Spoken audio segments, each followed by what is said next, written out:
So we started 2020 with a top 5 video. You guys seem to love it. I put a thing up on YouTube about whether or not it's something that we might end up actually doing a little bit more of on the channel, and you guys really seem to want it. So here we go.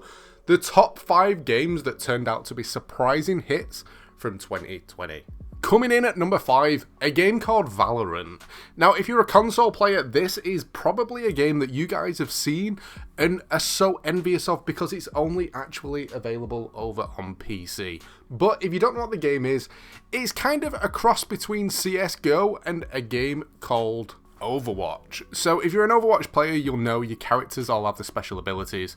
And if you play CSGO, you know like it's the usual like capture point style gameplay. So you combine them together in a cartoon style gameplay with really fun physics, and one of them games that literally you can just pick up and play.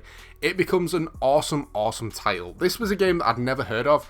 I spotted someone playing it over on Twitch and I thought, oh, what's this like? I had a look, downloaded it, played it, and it's a really cool game. The only thing for me that would make the game better is if they actually added controller compatibility. Me being the mainly console gamer that is kind of playing PC at the same time, trying to learn how to play mouse and keyboard is becoming so difficult, but I'm slowly getting there. But if they added controller support, I think it'd just make the game a lot more accessible for everyone else. At number 4, Ghost Runner.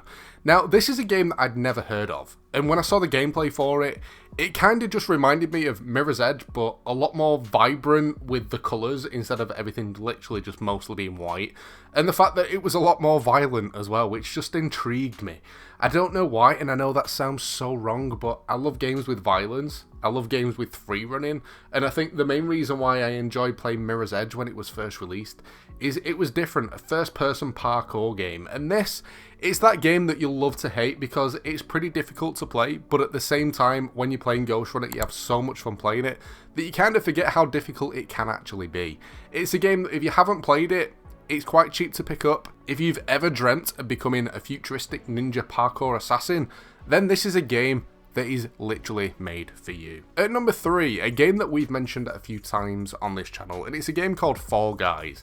Now, if you had to explain Fall Guys, I'm curious to see how you guys would do it. Leave a comment down below, let me know your thoughts. But personally, I always describe it as a battle royale game where rather than killing each other, even though you can be a dinosaur and try and push people off a ledge, yes you can, it's more of a mini games than the last person to survive wins. Other people describe it as it's Takeshi's Castle and kind of the winner gets the crown, which, yep, I do like the idea of the game. The thing about this, it kind of slowly went away because Among Us kind of perked up. It was a game that every single person was playing, and then people found Among Us, which had been out for ages, just no one played, and then it kind of took over. But Fall Guys, if you haven't played it recently, it's currently got a winter event on it, which is pretty cool. You can get a free Santa outfit and all that sort of stuff. Rather than having slime on certain courses, it's now ice, which plays very similar. I like the idea of the game, and the one main thing that I like about this is you can't always just buy your way through it. You can buy the in-game currency, the kudos, where you can buy outfits and stuff, but certain stuff you have to have those crowns for. And to get the crowns, you need to either play a lot to unlock them through the Battle Pass, which is free by the way, or literally by getting those wins. It's that game that is so frustrating, it's funny, but because it's that quick gameplay, you kind of forget about it pretty quick. Once you've died, you're back in a game that quick, playing a different minigame that you kind of forget that you've just been pushed off a ledge by a dinosaur and that you was literally a centimetre away from getting through to that final round. At number 2, Immortals Phoenix Rising. Now, this is a game that I was not expecting to be as good as it is. Even though when you look at it, it kind of looks like a Zelda-style ripoff, like Zelda Breath of the Wild. It's got its own aspects in it that make the game really cool. Another game that I would kind of compare it to, but slightly different, is Genshin Impact. It's another game that was out this year, which almost made it onto the list. It's just, it kind of got forgotten about pretty quickly. Genshin Impact reminded me of this. Literally, once you go into the pits on Immortals and you get into the edge, you'll kind of see what I mean. Compared to Genshin, it looks very similar with the style of like puzzle that you have to kind of get through. But either way, it's a really cool game. I love the way that the game looks. I love the way that you can go and tame a unicorn, literally just by squatting and sneaking up to it, pressing a button, and then it's yours. You can call it in whenever you want it. I've always been a fan of Greek mythology as well, which kind of dragged me into wanting to play the game even more, just because you get the powers of the gods and all that sort of stuff. It's got a little bit of humour in it as well. Now, the other game that I would compare it to, if someone said to me, how would you describe this game to someone that had never seen it before, I'd kind of describe it as a little bit of Assassin's Creed as well. If you imagine Assassin's Creed, but made in a cartoon version to kind of try and bring in a younger audience, just by the fact that you're climbing up on the statues and you're having to synchronize to kind of unlock the map and all that sort of stuff. It's just one way that personally I think could be a cool way of trying to describe the game to someone that's never played it before. But coming in at that #1 spot, it's another game that every single person that is on console is just wishing that they could play. But at the end of the video, I will tell you a way that you can play this game, well, kind of, even if you don't have a PC. And that's Phasmaphobia. Now, if you grew up watching those ghost hunting TV shows where someone says that the house is haunted and the team of ghost hunters go in there with the EMF readers, putting the cameras around in places, looking for evidence, this is a game that you will love. It's literally, imagine that as like a simulator style game. Now, for me, the only negative on this game is the fact that there aren't that many maps. I think it would be a really cool idea if the houses and stuff was like randomly generated, even if it wasn't literally like a pre-built house, so you exit the van, you walk up to it and go through the front door. If, say for instance, if you played the game, you think of Asylum, where the back of the van opens and the only thing that you can see is the door. Imagine going in and that was like an auto-generated. So every single time you did it, it was a different layout and stuff. I think that would be a better way of actually doing the game, but that's just my personal opinion.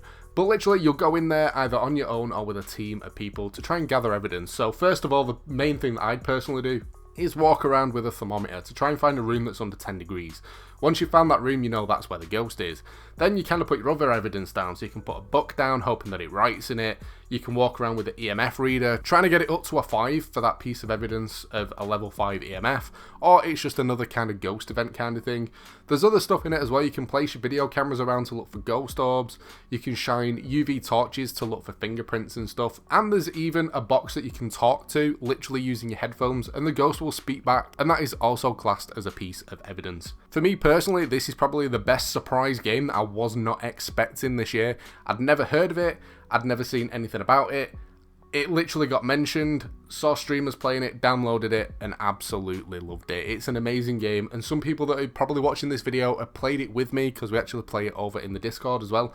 So if you've got a PC and you're interested in there, make sure you join the Discord to maybe join in on some party game nights. But, as I was saying a little bit earlier, if you're intrigued by this style of gameplay, but you only play on console, so you haven't had a chance to play it, there is a version of it, and yes, I know some of you guys are going to hate me saying this, on Roblox. Yeah, I know. But if you've got a tab, if you've got an Xbox, if you're intrigued by the style of gameplay of Phasmaphobia and just want to try and experience it, you can play it on there. There's a free version that you can kind of play through. Obviously, it's the Roblox graphics, and a lot of people hate that stuff, but either way, you'll still kind of get to experience it, and you can still play with your friends. But there you go. There are my top 5 surprise hit games from 2020. Curious to see what you guys think. Any games that was kind of released this year that people missed? Anything that turned out to be absolutely awesome that people weren't expecting, that wasn't teased for years?